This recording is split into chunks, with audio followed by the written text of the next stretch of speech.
So, do you guys think Jesus is really trolling us when he says that we'll do greater things than him? I'm being honest about this. So, you think that he was just telling us that to make us feel good? Nah. He came here to teach us to be one with God, not separate, so that we may do those things and more. And you know how many of us look up to him as the only adult that came to earth that really taught us what real love is for? You know? I mean, we could look up to our parents. We probably won't get the perfect example. We could look up to somebody else.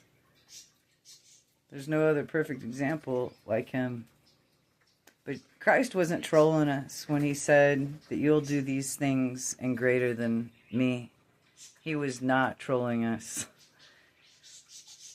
We're called to bring the dead back to life. We're called to bring things out of nowhere, out of our imagination into creation, to be one with God.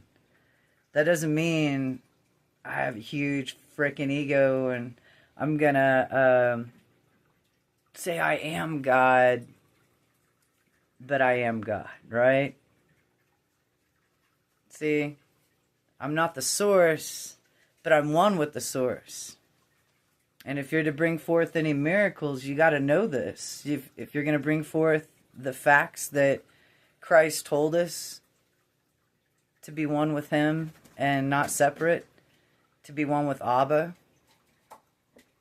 So right now, this doesn't have to wait till you get to heaven. That's what heaven on earth is. It's the kingdom of heaven is spread out into the hearts of man. That's why Christ said the kingdom of heaven is within you. You look under a rock, I'm there, as God says to us. He's with you. He never leaves you. He never forsakes you. I know sometimes it feels like that. Sometimes it does feel like, you know, hey, I think I'm alone or something, and you know you're not. There are those things called archons that do interfere with humans' thoughts. They bring you down. They make you think negatively when you need to be happy. You know what I mean? And it's not just a need. It's normal. It's normal to care and to have a good time and be happy. But Christ told us, when Lazarus died, when he can't brought him out of the tomb, he didn't sit there and ask God to help him bring him back to life. He started out, thank you God, thank you Abba, because he never called him God, right? Abba's better than any God could ever wish they could be. He's the real Abba that's true love for all eternity. So when he prayed over Lazarus in the tomb, he's like, come forth, Lazarus.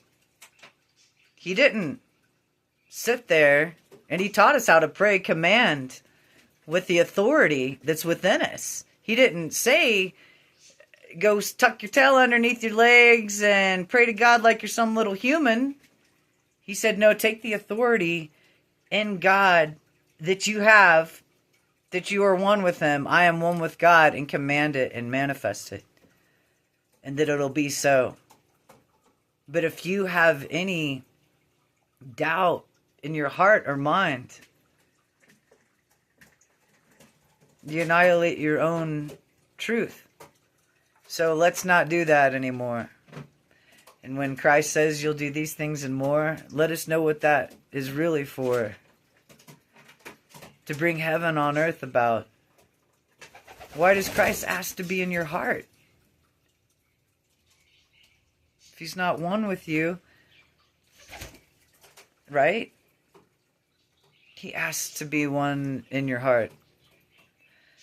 And that gives you the power to flee off any, what you might consider an evil, demon, argonaut, archons of this world that interfere with your thoughts, that make you think that it's your thoughts. And it's really sad that these demonic forces have been at this place so long that they've controlled humanity into their own demise, and that they've been here for billions of years and in disguise as energy frequency holders that do mess with the poor people's thoughts. There's this thing the government even created called the voice of God, to where they make people think that the voice of God is talking to them, and it's a frequency that's controlling those people, makes them go crazy. It's really sad, because there is forces of good and evil, and there are care for your soul to be one, not be recycled into a recycle bin a billion times, and have to come back down here a bunch, you guys. This is ridiculous. You come back to life number 500 and feel, oh, I didn't get the last one right. They made me feel guilty about something, so I came back. F that. Yahshua came to bring us home to Abba, the true love of our life, the true love that is better than any God, that is the source of all living. And Jesus warned you, the God of this world, when he was tempted, who was he tempted by 40 days and 40 nights sitting in the desert? Right? He was tempted by the God of this world. Who's going to give him kingdom? Who cares about the kingdoms? If there's no love in it, who gives a damn about any of it? If you don't have any love, you have freaking nothing. You could have all the money in the world. You ain't got shiza if you ain't got Abba to go with it. That love, man, it's priceless. And there ain't nothing here that compares to that. I don't care what people say that they love their mansion and their home. What love is really there is the love that is in their hearts that goes into it. And the love from the Creator. And if they don't have any one or any animals to share it with, how much love is really there? Abba, the true source of all, said we could throw our whole body into the fire. It means nothing if we don't have love. Nothing. I agree.